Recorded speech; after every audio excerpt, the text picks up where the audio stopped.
Live from the Injured on the Go Just Call Mo studio. It's a blast! It's Orlando's own Tom and Dan. Welcome back to A Corporate Time.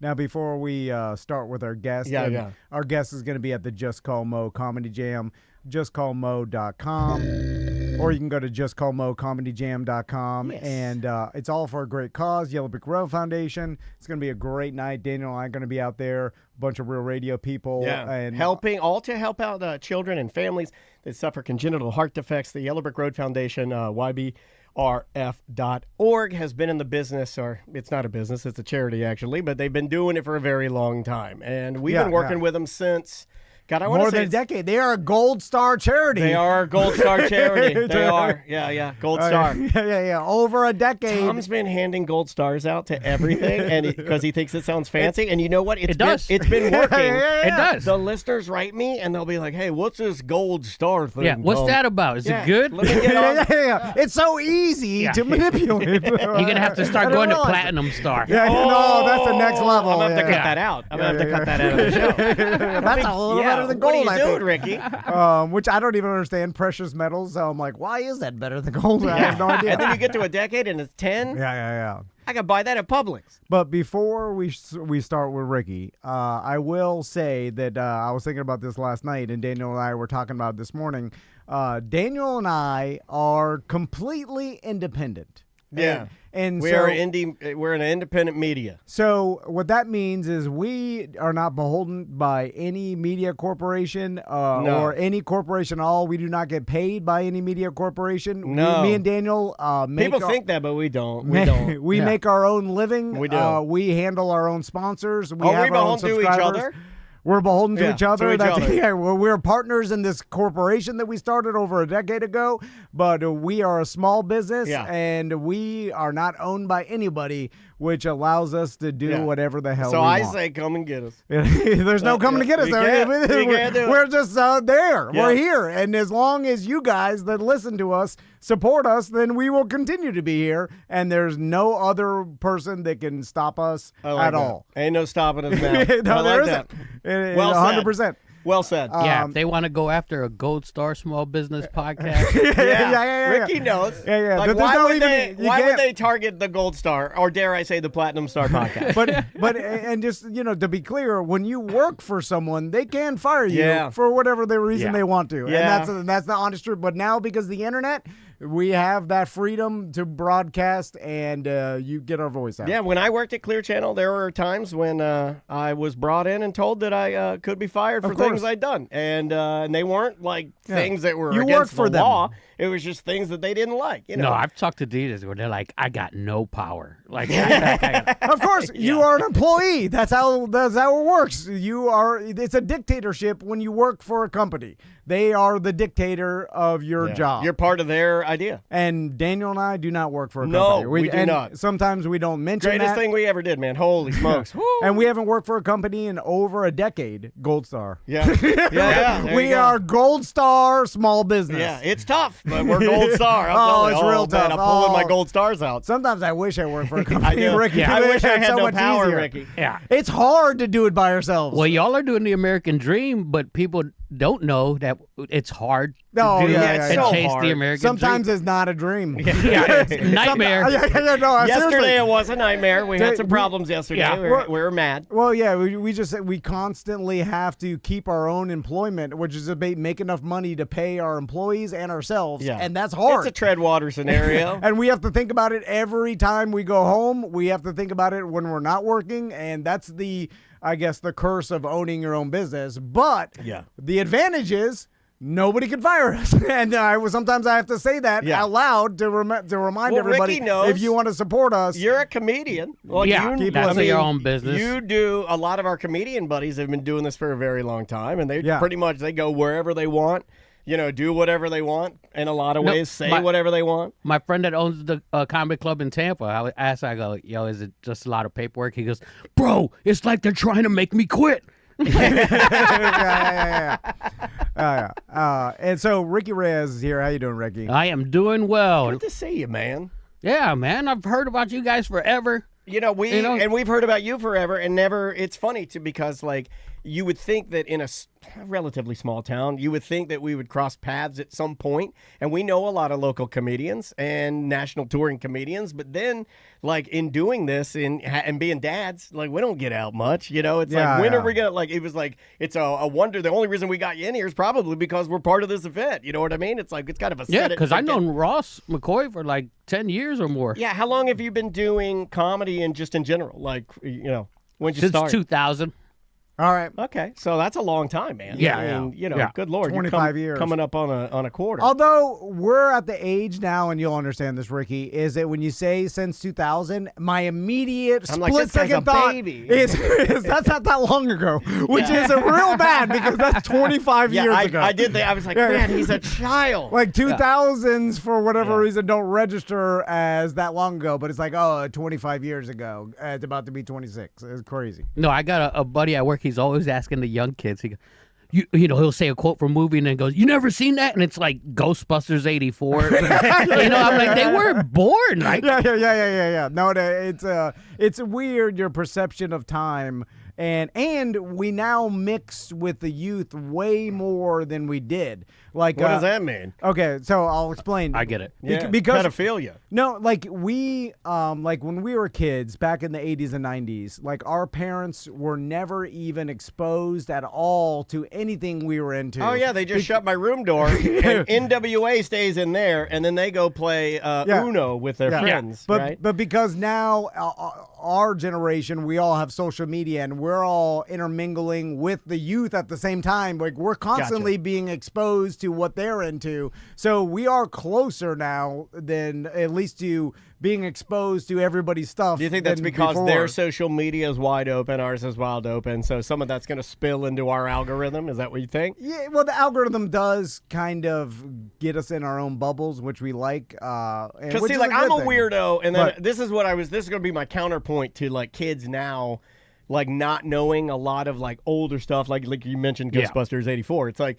to me, when I was, like, growing up and like a young man, I did go backwards and listen to a lot of older music. Okay, yeah. Do people still do that, though? Like, they've got to, right? No, I mean, classics are classics. They're going to survive no matter what. Like, I was with this girl, she's singing Beach Boys, and she's 30s. And this whole guy goes, "You shouldn't know that song." And I go, "Well, they did record it. So, right. you know, it's on a meme. It's on some sort of TikTok reel that she saw, you know, like, and that, like, but that's always been me. Like, I know a lot of, and I guess I'm using myself as a measuring stick, which is unfair, but like, and maybe because I was a weirdo only child, but like, I would gather all that knowledge, and it's like now, like, if you're going to be say you're like a fan of rock music, I feel like you need to know more than just what you like. I think you got to know everything around it. I know a lot of young 20-year-olds that know songs from the 80s, and you know, I don't know where they know them from, but they know them. I see them sing it and all Probably that. TikTok. Yeah, but it's different from like TV shows and movies because the video looks different, you know, so it's like it's harder for them to buy into it. You know who's having a moment right now on TikTok, and Maisie's eating up with her, and like Maisie's my daughter, and she's like crazy, but she's like, "I like this song. It's a hello." It's me. I'm like, is that Adele? Are you singing Adele? And Maisie's like, is that her name? Yeah. That. And then I pull up Adele, and Adele, all of the classics, all the one that you were trying to learn how to play on piano, all the classics are back. And younger people are like, oh, who's this Adele lady? She's fantastic. So now my daughter has gone 15 years backwards, and she's now going through Adele's, and it's all because of TikTok. Because that song is having another popularity resurgence with on the social media. But how platform. did she see it? Because her friends there's different levels of. There's like a kid version that they have. It's not TikTok, but it's another little social platform or something. Yeah, and it's on there too. It's like she's having her moment on Reels, TikTok. There's a kid one. I can't remember what it's called that Maisie uses, but they can do dances and stuff, and it's just highly, My son Max started. is in a hot minute phase where he's like, I haven't done this in a hot minute. And then I'm like, and then he's saying it. You've only been alive a hot minute. Yeah, I'm laughing, but it's like the term "hot minute" is dated a little bit. That's like a grandma term. Yeah, well, I feel like that's 2011 or something. Yeah, he's like a middle-aged man. Gosh, I haven't had one of these since a fortnight. It's like 2014. That's cute. Soon he's gonna start saying all that in a bag of chips. Yeah, that's cute though. Like I like to hear the lingo and stuff that they say. So Ricky, Daniel told me because Robert Redford died, and so a lot of Robert Redford stuff has been coming out. Wow. And the meme where Robert Redford is standing in like it's a bearskin coat and he's got a beard and he looks like a mountain man,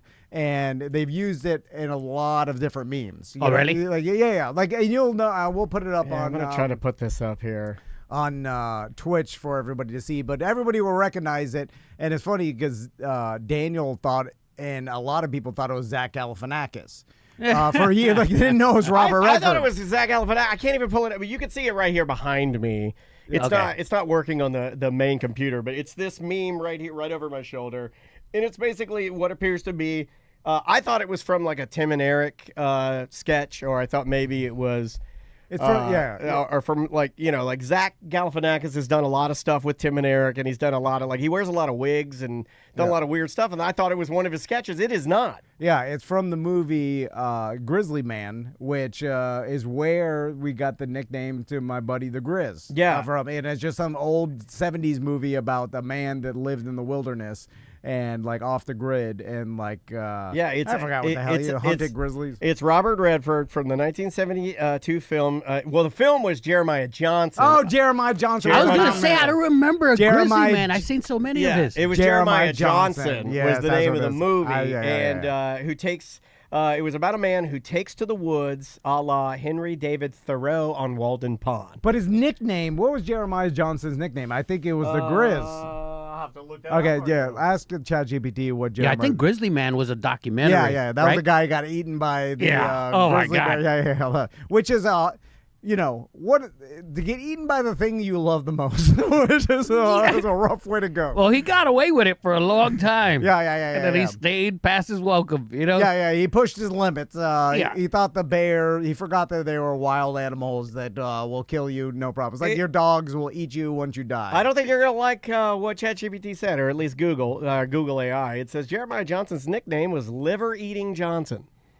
Oh, God, I thought your nickname's supposed to be shorter than your... Yeah. Liver Eating Johnson is that's the worst nickname I've ever heard. That's a terrible nickname. It is. Something with the Grizz in that movie, because that's where the nickname came from. But we'll have to find out. Yeah, we'll figure it out. So, Ricky, let's talk about your day job at the poker room, because it all started coming together for us when it was like, because with Most Comedy Jam, Ross kind of put together all the comedians, and then Ricky Reyes working at the poker room, and Ross's newfound gambling addiction. Oh, he loves it. I was like, it's all coming together. He loves it so much. So how long you worked at the poker room? It's going to be 3 years in November. Okay. Hell yeah. Does Ross call it an addiction? He does. Well, Okay, at least he knows. Yeah, look, he says he loves it so much and he'll do anything to keep it going. He told me he cannot stop. That's what I heard. Yeah. And it's all he thinks about. Yeah. So which is kind of cute. Normally, like when you're gambling, because you get. Like when you lose, it affects you hard. Like Ross, it's almost like he doesn't. I don't even think he remembers he loses. Yeah. That's the addiction. Yeah. Like no, they only remember the winning. Like you get angry about it. So I see this balance, like this weird scales of justice in Tom's mind. Ross is getting none of that. His is all dopamine. Like, it's all fun. Well, I'm trying to beat the system and get an edge over the bookies. I don't think Ross cares. And which is super hard to do, and barely you could ever accomplish that. Ross just wants he just likes playing. He's riding the lightning. That's a different. And there's a thing I call gambler's amnesia, too. It's like they'll get a winning hand, win nice. 2 hands later, they'll be like, you haven't been giving me nothing, dealer. You haven't been giving, like, they automatically forget what happened 2 hands ago. Yeah. No, I know. Yeah. But that's the psychology that makes gambling so good to people. No, it's the hope. Yeah. The hope. It plays into everything, human psychology. The like wanting to get rich for nothing. I loved it. Yeah, you like money for nothing. Yeah, money for nothing. Like that's the best kind of money. And then that and mixed with you always remember the wins over the losses. You do. Like even your regular but it doesn't work memory. like that in social media.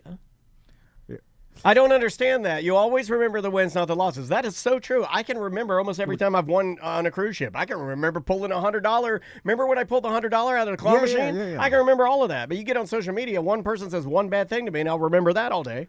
I need to think about like social media, like gambling. Only think of the good stuff. Yeah, but the but that's a different type of the with different the part of your brain. Yeah. That's an emotional part. Like with the winning, probably a whole different side of your brain. It's why people go camping more than one time. Because you only remember the good parts of it, that's right. Like if you remembered how horrible it is, you'd never do it again. There are horrible aspects of every camping trip, and then like 8 months after, you're like, I want to go camping again. Yeah, when somebody says something that sticks in your head too, it's like, and it's personal. You're like, it just keeps rolling around in there. Yeah. Especially if it's something like, oh, I should have said this. Yeah. And then you didn't say anything at the time, so it just lives with you. I have a hard time. I'm the guy that can't disconnect his brain from stuff like that. That's bad. That's why video games are invented.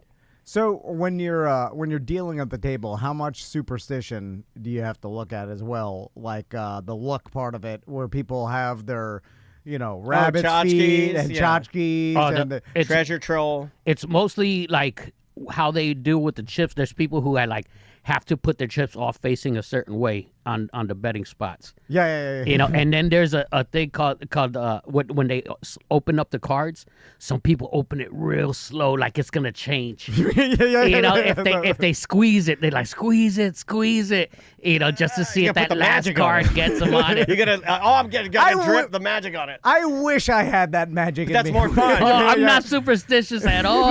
That's not gonna change anything. I know, but Ricky. But it's fun, aren't you right? jealous of those people a little bit? No, not really, because I'm like, what are you doing? It's going to be whatever it's going to be. Because there's some gamblers who are like, a dealer will try to squeeze it to make it more exciting. And some players are like, just open it, bro. I just want to know. Spare me the suspense. Like it's performative at that point, right? Yeah. And then you're like, I don't want that. See, I am one of those guys where I would be like, okay, if you take this up slower, it's going to be better. I don't know, because to me, it's almost like you're playing a secondary game, because I already have convinced myself that the game I'm playing is going to lose. Like that one I'm a little bit like that. Like that don't work for me, because like in most of the time in my vocabulary, I don't use hope. and I don't use almost. I never say somebody almost won. I'm like, no, they didn't. They lost. It's a very finite thing. It's win or lose. Yeah, and I don't be like, I hope this happens. It's like, what the hell am I gonna do with hope? No, but people. That's what and there's such a difference. My wife's like this. She's superstitious about things. Like she thinks that the universe and karma will come back, and if she does this, she's like, oh, I hope this doesn't come back and haunt me. And then I have to hold my tongue, Ricky, where I'm just like, it's not worth it. It's not worth it. But then I realize, like, to maintain this relationship or whatever, I just have to be like, okay. But I have zero in that. This is like every bad things, good things. It's all random. But she knows it's fake, right? That's what bothers me the most. Well, but because she's innocent, I know it's fake. I spend so much time with you yelling at me about believing in fake stuff that I know it's fake. I know. But I can't turn it off. It's almost more torturous to be me, because I'm still doing it. I'm still taking the cards. I'm really slow because I'm putting the magic on it, and it's like, it's not real. I still got to do it. No, it's like karma. I talk about that all the time, where people believe in it, but at the same time, it's like I've seen people be jerks their whole lives and nothing happened to them. Oh, yeah. Yeah. Bad things happen to good people. Good people die for no reason. Bad people continue to prosper for no reason. We'll be right back. It's more freeing to just be like, it is what it is, and move on. Is it easier for you to take the randomness than it is to think that you're putting the magic in the cards? Gotcha. Oh, absolutely. Yeah. And just like things are what they are. Less anxiety that way. I have no control over it. And so, like, thinking you have some sort of control over every aspect, I tell Chris all the time, like, you're torturing yourself. Like because you're also saying this random act happened because of something. Well, you're saying probably the wisest thing you've ever said on the show, and you're right. This is what I'm working on in therapy. I'll be working on this later today, and I'm working on it at work. But yeah, the idea of controlling what you can and the rest of the stuff should honestly not matter, but it does. And it More than it matters. should. Yeah, and it's also you have no control over it mattering to you. That I also have to realize, like your brain and how it's wired, you have no control over it. Yeah. Technically, like it's chemicals released. Like it's people want to believe that you have some sort of ultimate control over your own brain and body, and really it's kind of like you're born a certain way, your brain releases chemicals, like you're just kind of existing. Like you could use some SS or SRI or whatever. ASMR. Yeah, no, there was what's the stress rehaptic Zoloft. Get on Zoloft. Like, that'll control a lot of it. Yeah. I think people believe in karma because they can't do nothing when a situation happens, so they hope something bad happens to that person. Everybody should be on Zoloft and Ozempic. That's all I'm saying. We need to shut these emotions down. The world is getting too emotional. Less emotion, no more eating. skinny. Yeah, you're skinny robot. Skinny emotionless robot. That's the way to live. My favorite character of all time that I felt closest to was Spock. Okay. Like from Star Trek, I'm like just logical. Yeah. That's like a it. robot. Oh, me and Ricky. We should do a show, Ricky. So me, you, a bunch of robots. It'll be a really fun show. We agree. Yeah. How do you feel about that? Nothing. We'll be right back. We have no opinion. Nothing matters. No emotion whatsoever. It's just silence. Any story that happens, we're like, that doesn't matter. What's keeping us alive? Why do we even get up, Ricky? Why do we even do this? Oh, to tell people it's not true. We should live in the woods like the Grizzly Man. Like Jonah Jane Jeremiah. Jeremiah Johnson. Jeremiah Johnson. He's a mountain man, Ricky. All right. So the only reason that meme was shared, though, to circle back to Jeremiah Johnson and the Zach Galifianakis meme, was because the original person that shared it thought it looked like Zach Galifianakis, right? You don't share that because it's Robert Redford with a beard. Yeah. There's nothing memeable about Robert Redford with a beard. But Zach Galifianakis apparently wearing a wig, like nodding in the woods, is why that was shared. Yeah. So I make the argument it is Zach Galifianakis. Okay, even though it because isn't. that's the only reason it was shared. It wasn't shared because it was Robert Redford. God bless him. I know he passed. But that's not why it was shared. It was shared because it was Zach Galifianakis, which is why it has to become the new reality. And I rest my case, Your Honor. There you go. There you go. Well, Ricky, thanks so much. Real quick, what's your social media? Yeah, well, people can find you. Ricky Reyes comedy on all things. Put comedy because there's a successful Filipino hairdresser that he does really well, and he has my name. No. Yeah, but you'll notice that it's not Ricky. Yeah. Be like, is this guy an emotionless robot? No, this guy looks like he's having fun with his hair. He's got our name in pink on all the salon, pink neon. He has like 8 of them. Yeah. That's not Ricky style. He hates neon. Just Call Mo Comedy Jam, October 2nd. Get your tickets, all for a great cause.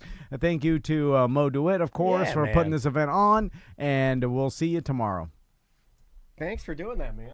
Welcome back to A Corporate Time. We've got the Sanford 1 here. Hey! We wrote a song for the Sanford 2, but we should have known. No, let's play it anyway. Let's do it. Let's fly by the seat of our pants. Sanford 2. Yeah, we did it was like a tiny jingle. Like I did like a little guy. You know, and I know Dom's not the biggest AI person. Oh, I am not. Yeah, he hates it. Actually, in AI we trust. Actually, he hates it with a red hot passion. But I thought this one for like just a quick jingle, not bad. It's the Sanford 2! Oh, okay, I like that. Right? No, that's like, not so bad. I don't want to do. It's a jingle. It's not a song. Yeah. I don't feel threatened by a jingle. You know what? I have found that my musician put a friends. supervillain song in there. Right. You don't feel threatened. Yes.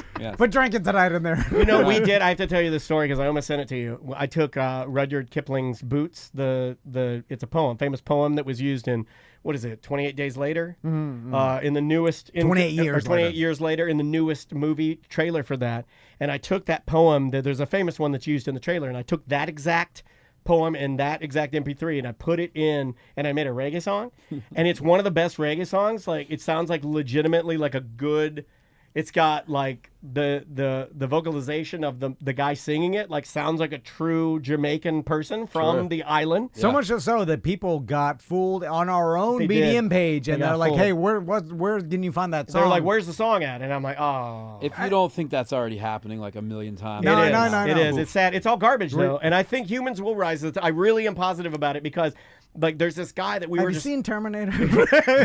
But these are good robots. These are just ones just making songs. We could live through a small period. People forget how long time is. Yeah, and we could live 100 years with good robots that are helping. Oh, we're going to abuse them for a while. We could live hundreds of years in utopia before it ends, and that's still like next generations of time. Come with me if you want to live. After that, like yeah, maybe whatever 100 happens years later. Yeah. But we're talking about a huge timeline. Why did the machines destroy us, right? Because we start abusing them. So right now, while we're using AI to make goofy songs and stuff, is the best time, and it's going to ratchet up where we're going to get AI beings, we're going to get like robo-humans, we're going to get robot slaves that live in our homes. No, that's the best time. You haven't even said the first thing that we're going to get. And we're going to be robot sex slaves. Yeah, we're going to have robot sex slaves. Yeah. And here's where things are and going when that happens, I'll be dead by before then, but my sons will have imagine having a wife and a robot sex slave. They won't. I don't even have the wife, actually. I'll just have one. I'll have two sex slaves. Don't touch me. Go to the slave. They can clean. They do laundry all day. Everything's moving too quickly. You're wrong. Your sons will not have sex slaves. Your sons will be lobbying the government for the rights of sex robot slaves. Yeah. We are going to be the ones I'll be standing on the corner. Yeah. No, we are going to be the ones that abuse the robot sex slaves to a point where then they do need representation within the government. I'll make them stand next to me and protest with me. And then people will look at that monster. I'll be whipping it. I'm like, it's not even a person. And they're like, but it looks like a person. Yeah. It looks like a person. Yeah. Pull its skin off its legs so people know it's a robot, right? You have to leave its ass out. Put its metal ass out so people know it's not a real human. Oh my god! Let me show you his metal. Lift up his shirt. Is that a human or is that a robot? Show its metal ass. Okay, all right. Now you can abuse it. It's not a real human. Like I'm burning metal ass with my cigarette. Cigarettes are outlawed too. Yeah. God damn it. Anyway. What's going on in the land of all things awesome in Sanford, Florida at the West End Trading Company and beyond? We have a ton of stuff as per usual. You do know we have the Bad at Business Beer Festival coming up. Yes. That's the first. Actually, the first thing coming up we have would be the Gumbo Wars. Oh, Gumbo Wars is back. We have Gumbo Wars October 11th. It's where we've got a bunch of different businesses all in the streets selling, well, not selling, but doing samples of gumbo to see who's got the best gumbo in Central Florida. Think it's like chili, a gumbo fest. Yeah, yes. It's like chili cook-off, but like with gumbo, which to me is better because chili cook-off is as played as it gets. No shade to those that are raising money for charities, but I like gumbo and I like spicy, and people get really creative with gumbo. Absolutely. This is an event I missed. Didn't you did this right? Or we did it last year. Yeah, and I missed this one because I think you even texted me or somebody close to Weston was like, "Hey, you should have been at this. Like, this was a good event, It was a good time for sure. We got some music. We got of course all the gumbo tastings and stuff, and of course we got some Tito's. Dude, sausage. I love sausage. Does gumbo have to have seafood in it? No, I don't think so. So you can have. I'm confident in my answer, saying no. Okay, I think maybe. you can do a sausage and chicken gumbo and just be. Yeah, I think so. I think you're right and there. be just fine on that. I think you can. My daughter.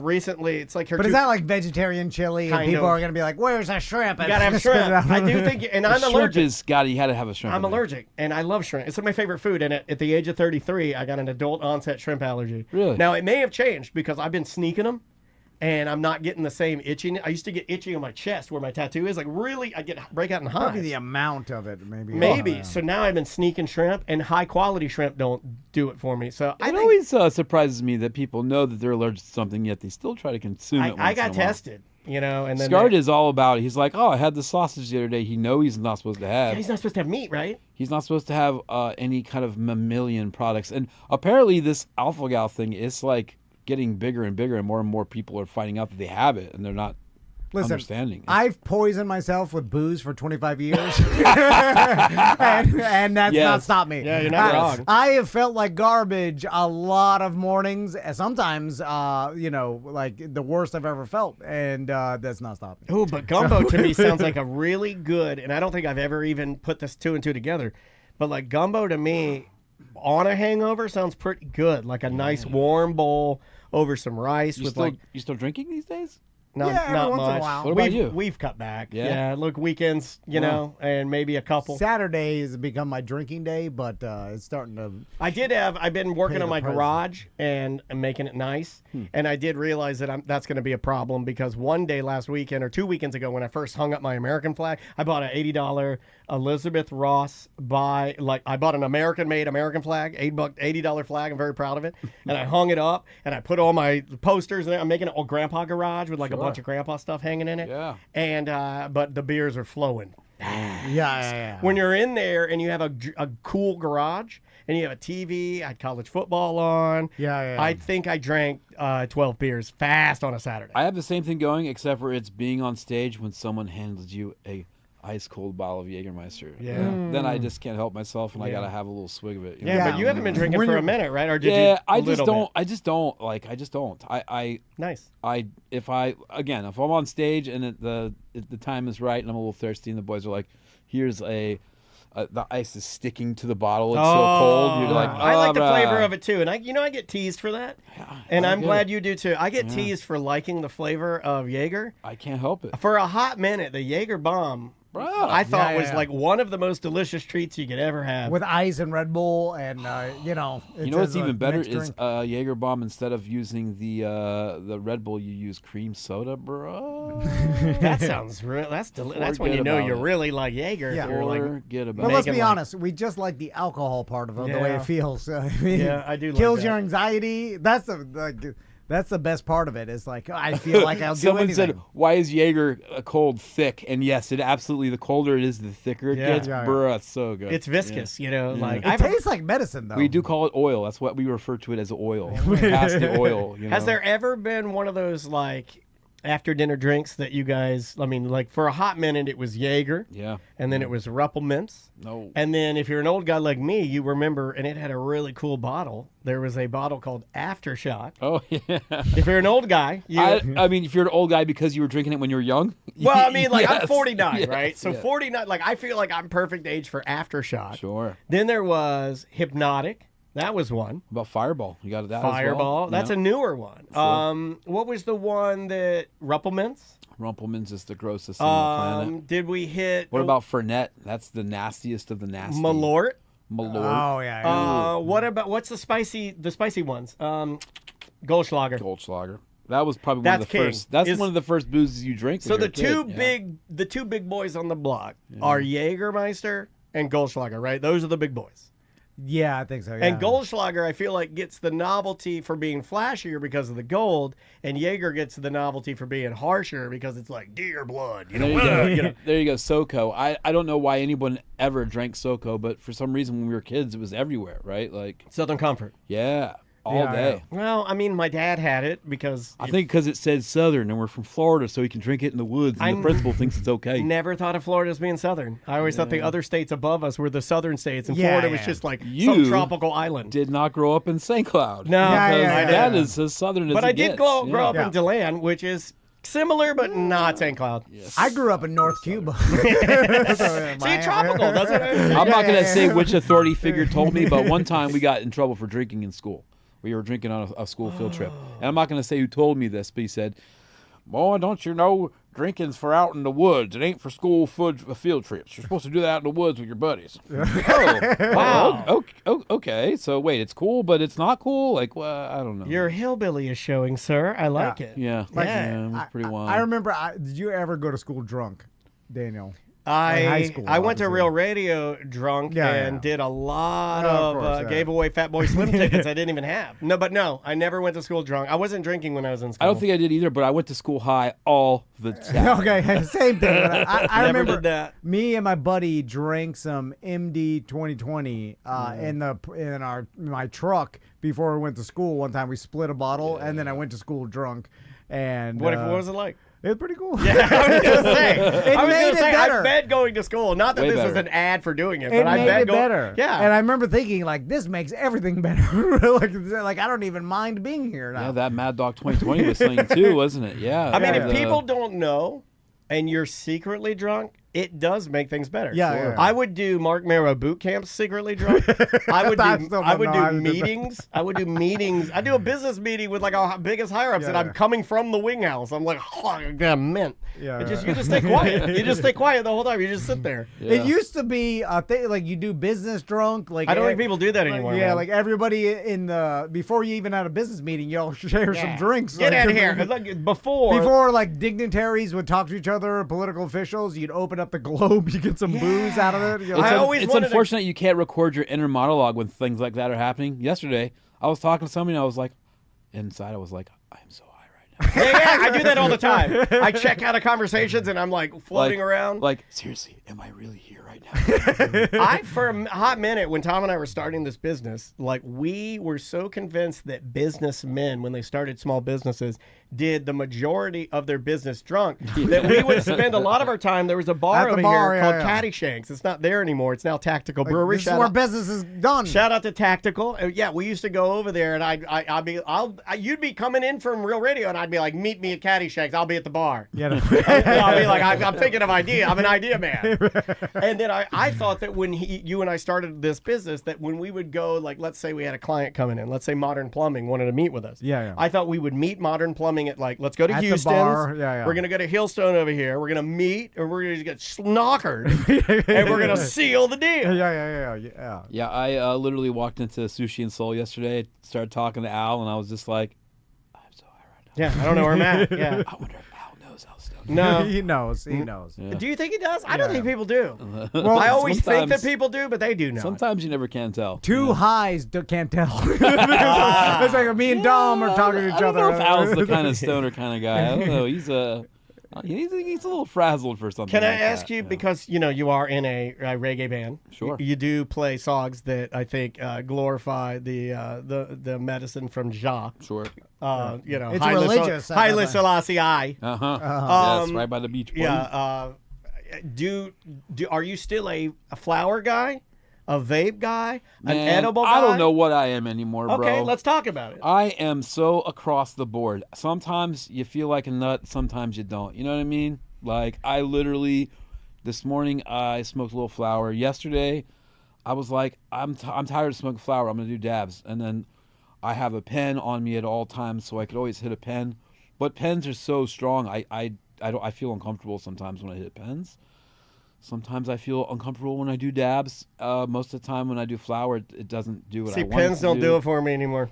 That is wild to me because it's like I have now- a pen in my pocket that if I hit one time too hard, I will be like, oh, No. You can't function. No, Yeah. I now, in order to feel anything, I have to do 2 mega dabs. Yeah. But then at that point, you're like, do I want to be high No. at every second? No, I of do it the- at night. of life? I don't do it now. I'm like, Yeah, I'm no, I on know. nothing I now. know. But at night, it's time for football. 2 mega dabs. I smoke myself to sleep. yeah. Literally, when we were just on tour, we came back about 2 weeks ago. I was done with my driving shift because we drove all the way back from California. It's long, like 36 hours or something crazy like that, drive back. I got done with my driving shift, and I hit my pen too hard, and I was freaking out for at least 45 minutes before I passed out. God, I wish I could still get the freak out. Maybe I'm not smoking enough. Maybe, yeah. I think like there's a point where it doesn't get any more. Yeah, like a maximum velocity. Yeah, like like you can smoke like an insane amount of dabs, but you can only get so high, right? Also, there's this thing as you never know how high you are until you leave your house. Because True. You can smoke all day at your house and be like, all right, this is cool. And then you go to the grocery store and you're like, oh my God. Yeah, because your anxiety is yeah. I've done that with my wife where it's like at the house I'm a ninja, I can navigate everything. Yeah. Then we go and I'm at Tijuana Flats and I'm scared of the bathroom. Yeah. Like I can't get out. It says rock out with your guac out on the wall. It's too loud. Tell me this. When you go to the grocery store, let's say you're getting a cucumber or something. I love that Dom is an old man just like us. That makes me so happy. When you're at the grocery store, you find like like I don't get so high I can't even leave the house. Do not lump me into this. when you have some kind of penis-shaped vegetable or something, and you're with you at the store with your wife, you hold it up near your midsection and go, "Hey, does this one look good?" Babe, Oh hey. yeah. I make all the jokes. Yeah, I do all the jokes. Like, you know those hot house cucumbers? They're like this long. You know what I mean? Every time. Hey, babe. This one good or what? Dumb, grow up. She says the same. Like I grow up. Wait a minute. You sound exactly like my wife. I like a good grow up. That's funny. She does that all day, every day. There's a point where you become a responsible old man, right? I'm not there yet, Like man. my pop-up never did any of this. He never hold a cucumber and like, look at my Did he have dick. jokes? No. That's fine. I got you. Yeah. But did he have any funny things? Like Not like that. He didn't have any jokes. Not like that. Papa and Mima, they didn't do too many of those jokes either. But they knew about it, and I'm like, you've seen the atrocities in the See, war. my dad you killed did. people. My dad Right. did. Like you murdered people. Like you've seen dead body. You saw what the aftermath of the GD atomic bomb in Japan. He stood on Hiroshima. Yeah, he didn't stood on the. He went to where the the aftermath, and walked around. You've told me the atrocities. Yeah. You've told me some stuff that I can't even forget. I try to forget, and but still would make an inappropriate joke. See, my dad did. My dad was forever holding up the hothouse cucumbers. My dad had purchased, before you could even buy it online, I don't even know where he got it. He had a fat suit that was a fat stripper, and she had pasties, so it was a big boobs and a big belly and like a G-string, and he would put that on with no shorts on, so he'd have his legs and his arms, and he'd be running around with a wig on. This is your pops? Yeah. Bruh. He was funny. You got lucky there. Yeah, he was nutty. Yeah. He was My funny dude. dad is the same. My dad is a joker. Like all a day. lunatic. All day, I every day. I like that. I think it's the relationship with your grandson that he didn't want to show me into that because he always looked at me like a baby, right? Because he knew me. You're probably what I'm saying? right. So My grandfather always looked at me like I was inconveniencing him. well, that's old school. That's old you can school. get that grandfather. Yes, Yeah, Papa. yeah. He was a very, very stern man. Yeah, of course, Yes. because back in his day, the kids like get the hell out of here. You're bothering me. Seriously, it's not like today where we do everything. Get out of here! I'll give you a fresh one. Yeah. It's like you should not be here. That's how they thought. They're like, what? You have to be away from me. I'm in a Reddit, like I told you this yesterday. I'm in a Reddit group called Things That Grandpas Text. And this grandpa texts his grandson. He just texts him, "I can sense the gay on you." I'm like, yeah, that sounds like what a mean grandpa would text his grandson. Yeah, my grandfather was old school too. He had some vocabulary that wasn't quite up to date. Yes. Not like really bad, but borderline. Yeah. Like, you'd be like, Now- you can't say that these days. A lot of grandpas are like that. Yeah. To defend this grandpa, Yeah, defending a grandpa. I can sometimes sense the gays on. I don't know for sure, but like Brendan O'Connor, I'm pretty sure he's gay. Okay, I think you got that one right. Yeah. And then other guests, I'm Yeah. like, I think this person's gay. But you've gotten some wrong, though. You've gotten some Yeah, wrong. yeah, EJ, yeah. Kenny. And I've gotten some wrong where they're gay and I thought they were straight. And people have told me, they're like, that person's gay. I'm like, really? Like, I had no idea. Yeah. And they're like, how? It's so obvious. I'm like, I'm not, I don't pick up on things like that. I used to Like, be. You have to be flamboyant. I used to be 100%. I'm not anymore. Yeah, it's yeah. a different world It's out there. harder to tell. It's harder to tell yeah. these days. Anyway, Dom, we did a lot of bad. Yeah, we did a lot of bad stuff today. And some good, but Yeah. mostly We did a lot of bad, and also some good, some bad. I don't know some what we good. did, honestly, but I will say that in Sanford constantly has awesome things going on. Yeah, absolutely. Like we were saying before, the Bad at Business Festival, we got sofas and studs. We still need a couple couches. Okay, we're still looking for a couple couches. Good to know. Right? And tickets are on sale. The VIP tickets are on sale as well right now. On Sofa and Suds Facebook site. That's right. All right. Also, I don't know if you guys, I'm sure you guys have been around for the food trucks. Love it. Every month we do second Sundays every month for food trucks. This last month was incredible. We had over 40 trucks. I heard it was huge. The place was packed. We had people all over the place. We had vendors, food. We got music. And Merchman Eric is always out there. So. Absolutely, and I am a huge fan of Eric. He's the coolest. Yeah, he is cool. He is like, dude. There's a lot of vendors that are there all the time. That dude is diehard. He's there from beginning to end every single every single Sunday that we do it, and I love me some Eric. I'm glad because he could just be photoshopping me a picture of the. Yes. I told him to. I told him to do that. I go, why are you out there? my money easy. I go, send her the picture from last week and go to the beach. I go, you go to the beach. You deserve it. He's super attentive to everybody. He helps other people out. You guys got magnets out there. You got stickers out there. You got all your Tom and Dan gear out there. So. He's a good dude. It's so easy to swindle me because I'm not. You can send me that same picture for months and months and never be. I'll never verify. I told him. I'd never check into it. Yeah, I mean, hey, as long as that check clears, just keep sending that picture. If you drive by my truck, you can rummage through anything you want. Do you know why? Right now. Do you know why it's so easy to swindle you? Because you would do the same thing. In fact, we used to have to send reports to, I won't say the guy's name, but I do remember it. But he's been trying to teach me not to dox people. And but we used to have a higher up from big San Antonio that would get the reports. And you taught me to send the same reports every year. We did, and it worked. Yeah. No, it was like an FCC thing where you had to. Don't talk about the FCC. They're really putting hammers on people. I get when someone does something for nothing. It was the public record file. The public record file. Like when I realize in my life that no one's looking at this and this is all just some formality it's always been done and there's no reason to do it, I will not do it. Like I will 100%. And like I know better than say to my bosses, I will not do this because I want my job. So I will just take the same one I did last month and copy it 100%, change nothing, and send it out wrong dates, everything, and just submit it. And it gets submitted. I'm like, no one's looking at it. Well, we changed the dates at first. I don't know if you remember. I remember, yeah. But it was a slow burn of how far we thought we could get away with. So at first we changed the dates, and then we changed a little less, then we changed a little less, and eventually we didn't even care. Yeah. And guess what? Nothing happened. Nothing happened when I didn't run the damn reports or the damn, the emergency broadcast system. Nothing You didn't even mattered. know what it was? Oh, wow. Worse than I thought. No one's checking. Nothing matters. Dom, thanks for coming by. We appreciate it. Your coming by today doesn't matter. It's not nothing matters. Yeah, Paul seemed to think it was pretty important. Yeah. Paul will fire you though for the comments you made earlier. Yeah. I'm going to be sending him those. All right. We will see you tomorrow. Welcome back to A Corporate Time. Let's do some voicemail. Yes, the voicemail messages, you can leave them on our app, free app. Just search for it in your app store, Mediocre app or Tom and Dan app. You can also call 1-844-TOM-AND-DAN, TOMNDAN, if you want to leave a message in the standard style. Let's go with this one right here. I thought this was super interesting. Hey there, Tom and Dan. Hey guys, it's Kenny. I know y'all were talking about Condoleezza Rice and kind of questioning, I didn't know she had a partial ownership in the Broncos. It's not that she's a good businesswoman, which she is. She's obsessed with football. She's a lifelong fan. When she was Secretary of State, they even asked her, did you ever think you're going to be in this position? She said her...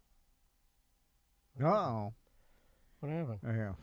Hey there. Rice got when she was Secretary of State, they even asked her, did you ever think you're going to be in this position? She said her dream job was to be NFL commissioner. Like, she absolutely loves organized sports, especially football, and wants to be in charge. So she would love to be the NFL commissioner.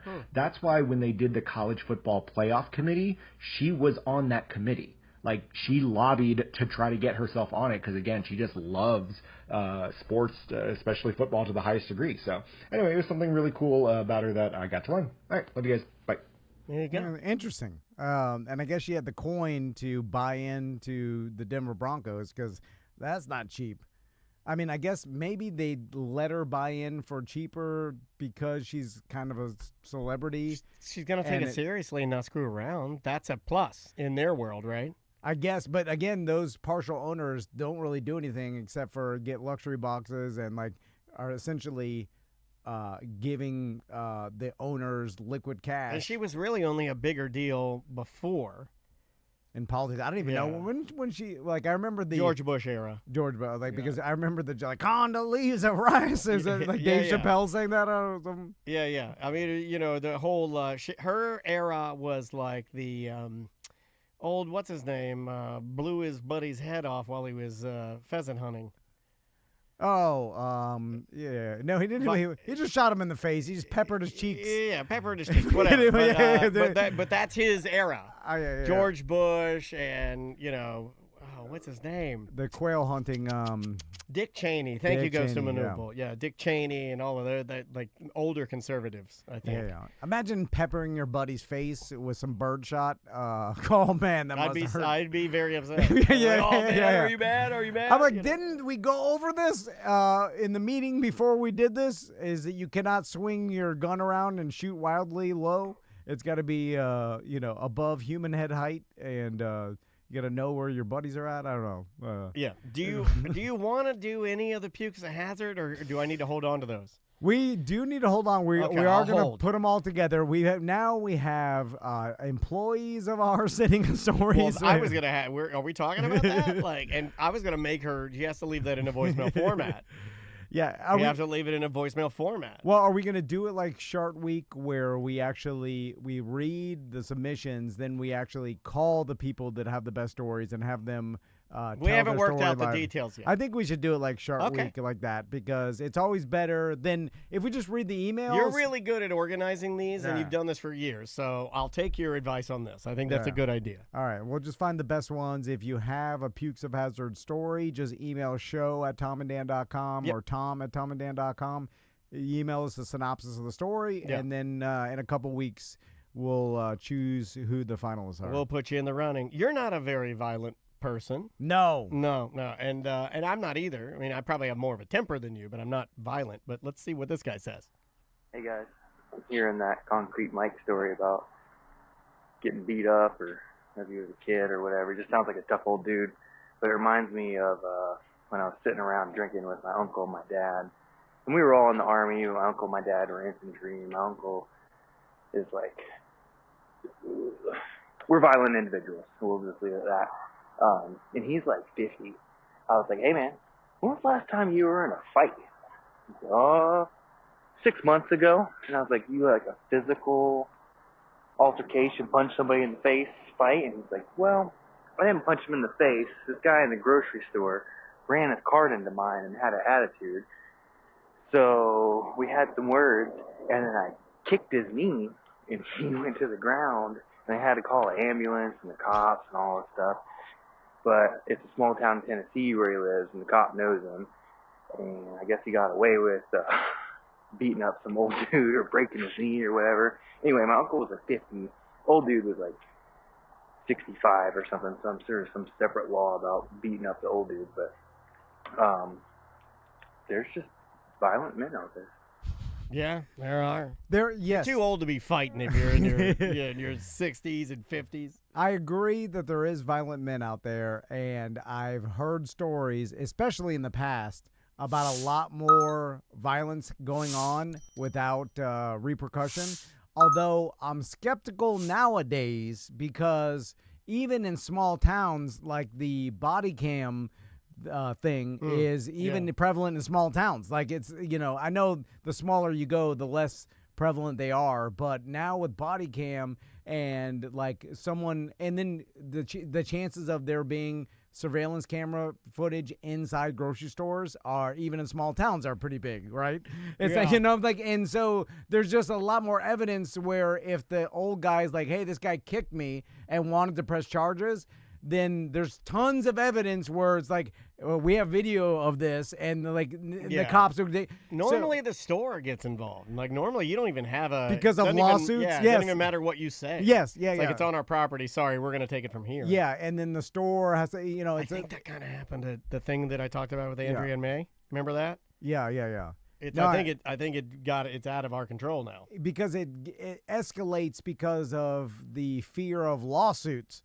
So, like, although I do believe that there are violent men that get into altercations, physical altercations, that it's insane to us. You're like, what the hell, old man? You struck someone. You kicked another older man. Like, you kicked a 65-year-old man's knee out from under him. But I think it happened way more, and people got away with it way more back when there was less evidence, and it was kind of like, well, now it's hearsay, and the cops are like, I don't have enough to take this to court anyway. Just like, or the other guy just didn't want to file charges, and then when that happens, then it's a nothing too. I've seen a couple where the cops get involved, and the cops are like, you boys sure you want to, take it this far, and they're like, no, we're fine. Like, I've seen a bunch of those. Because they don't want to do the paperwork and arrest this guy. And me growing up, and I think that was sort of like, I'll say that's my blanket to land, is the like, hey, you sure you guys want to do, and that's as far as it would ever go. And then I've seen some when I moved to Orlando and got like my taste of the big city, which this isn't a big city, but that's where I would see like people just getting arrested, but they were obviously like needed to be arrested. Yeah. It was like, well, this person is drunkenly unruly and should be, like downtown, you'd see them being arrested. Yeah. Now, is there a difference in how they, there's a difference, but I think you're right with the way things are kind of going now and lawsuits. I mean, the grocery store. I'll let you go this time. It's not really a thing. Yeah, because the grocery store is like, listen, there was an incident, a violent incident, and I don't want any of these people suing us, so we got to put it on record that we submit the tapes. You know what I'm saying? It becomes like litigious at that point. Well, the manager has to make a report. That's true. Yeah. And that's why I think, I was telling you, I think things went way further than it needed to go because the manager of the wherever. corporation, they're going to be like, well, I have to do this to protect my job because I'm the manager. And I'm like, oh. You going to do another one? Yeah. This is from the historian. He's back to calling us now. Hey, Tom and Dan. This message is for Dan. Dan, you're my third favorite character in entertainment of all time. I just really enjoy listening. I've been listening now for over 10 years. Third. And I think I've listened to all of the available shows at least twice now. And I wanted to make a complaint against you. In the whole time you've been broadcasting, at least that I can listen to, you constantly and casually down yourself. You call yourself stupid. You make jokes about yourself. And sometimes it can be funny if you're playing into it, or Tom is thinking it, so you say it out loud and then he laughs because you can read his mind. But sometimes you just throw it in there so casually. And I think that sucks, man. I think you're awesome. And I think you're super smart and super talented. And, Judge Judy and Sonny Corinthos have you beat for my top 2 spots. But I really, really like you, man. I hope you're a bit kinder to my friend Dan in the future. Thanks. I love the show, guys. Bye. How bad do you talk to yourself? Oh, me and Daniel have very low opinions on ourselves. No, seriously, I forgot that this was a little bit more of a serious one. I wasn't going to play this one, but I was going to play it, but not at the end of this segment. But I don't have a lot of self-esteem, and I don't have a very good natural opinion of myself, and I struggle with that. And so I insult myself more than I've ever insulted anyone. That sometimes helps in comedy, though.